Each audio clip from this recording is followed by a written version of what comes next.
Qaqaş hara gelsən? Maşın götürür. Süleyman Production.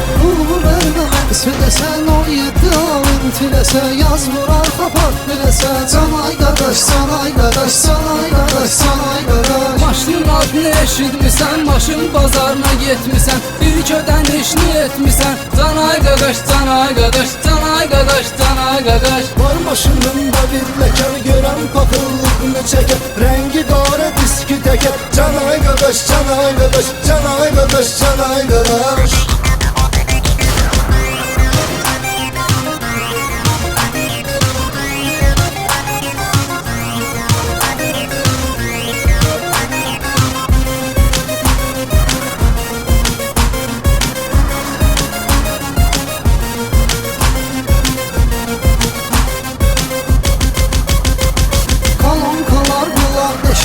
Təkərin torpaq eşir, maşın mobil qız əyləşir. Canay qardaş, canay qardaş, canay qardaş, canay qardaş. Yanında qız varsa əsas sürəti lazım qaza bas. Bu da sənlidir tıras. Canay qaqaş, canay qaqaş, canay qaqaş, canay qaqaş. Sənə ki tanışdırmışam, keyfini açılır qəsər.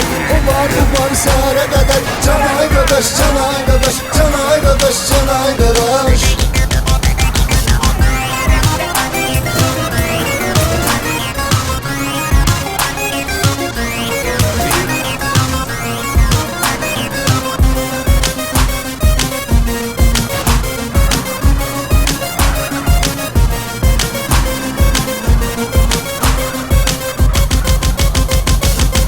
Yaraq toşdu qədir, bu boş şeydir hərəmdədir. İşi təkər üstündə gedir. Canay qardaş, canay qardaş, canay qardaş, canay qardaş. Yenə quruqda dayanmısan, 120 ilə dolanmısan. Sən artığa qazanmısan. Canay qaqaş, canay qaqaş, canay qaqaş, canay qaqaş. Çatdı məni ki sivdafora, zəng eləyiblər mayora. Səni dayılar saldı tora. Canay qardaş, canay qardaş, canay qardaş, canay qardaş.